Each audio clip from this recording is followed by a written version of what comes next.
Mmachi opened the box, her eyes wide with wonder. Kamsi looked on in surprise, and Kachi held his breath for a moment. What they saw in the box sparked a massive reaction in the village. The villagers who had earlier stormed their hut now divided themselves into 3 groups. Some moved to the left, others to the right, and some moved straight ahead. What could be in the box to cause such a huge reaction? In a quiet African village, 3 orphans guarded 4 rusted metal boxes, promised by their dying mother to hold treasure. When they finally opened the boxes, what they discovered sparked a profound reaction in the village and changed their lives forever. Their mother's breathing was thin, her hands warm but trembling. Mmachi held one hand, and Kachi and little Kamsi held the other. "Children," she whispered, gasping for breath, "there is a treasure I leave for you, inside one of the rusted metal boxes." The hut fell quiet. "Guard them. When the time is right, you will find what God has kept for you." She smiled through pain, blessed their foreheads, and slipped into rest. The village wailed. The night closed in. At dawn, they buried their mother. Under the last shade she loved, the children made a promise. "We will not let your words fall to the ground." Mmachi took the lead, eyes red, shoulders straight. Kachi tried to be brave. Kamsi, the smallest, whispered, "Mama said treasure." Rumor ran faster than river water. "Treasure?" the village asked. Faces softened. Doors opened. Mama Treasure! Uka arrived first, wrapping the children in hugs, leaving cassava, yam, maize, palm oil, and a little salt. "Take heart, my children," as she visited again and again. But why was Mama Uka visiting frequently, although she was their mother's best friend? Something seemed off with her regular visits with food. Could it be the treasure box? Time would reveal the truth.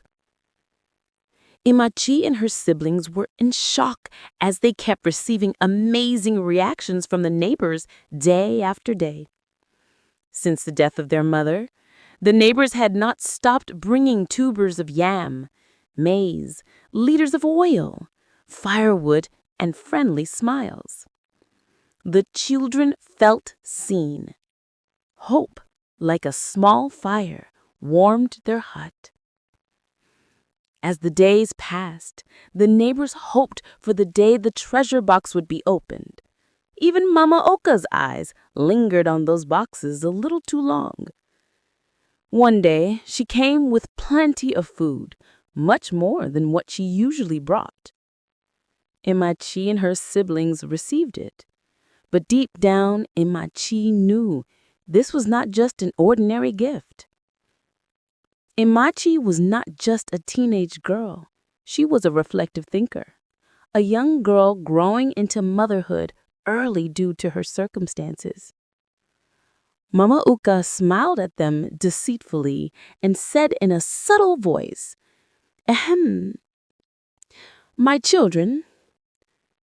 She startled. "You know that I'm your mother's best friend, and I've been taking care of you since your late mother died. Wouldn't it be better if you gave me one of those boxes to keep?" There she was, and Mmachi thought I knew she was up to something. She smiled at her and told her that they would have loved to do as she said, but it would mean going against their mother's last wish, which they had promised to keep and protect. Mama Uka nodded her head in agreement, and her fake smile started to fade as she rose up and went away. Finally, Mmachi and her siblings chose a day to open the boxes. In 3 days, Mmachi said. 3 long days stretched like the dry season. Every day, as they waited for the 3 days to pass, Kachi would cling to the boxes for guidance. The villagers would count the stars in the sky every night out of greed, wishing that by the time they had counted to a certain number, the 3 days would have passed. But that didn't happen, as they had to wait for nature to complete the circle rightly. The 3 days completed, and the day finally came for Mmachi and her siblings to open the boxes. In the evening, the hut glowed like an ember. Mmachi knelt, hands trembling. Kachi and little Kamsi pressed close. The neighbors mounted their compound as if their lives depended on that treasure box. Some were even peeping through the window. Mama Oka stood at the door, using her hands to block the road in such a way that no one could cross to stand in her front.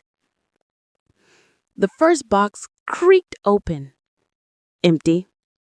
The treasure's not here, they assumed, and moved to the next box. The second box creaked open, but this time they saw a Bible and a written note. They smiled and said that the treasure should be in the third box, since it wasn't in the first and second boxes, and their village mother had told them that the treasure was in one of the boxes. What could this treasure be? What is its value that the whole neighborhood is fighting to see and have a share? Is it really in that third box? What do you think? Drop your comment in the comment section, and let's find out in the next episode. Click the button to subscribe, like, and share, and also turn on the notification button to know when the next episode drops.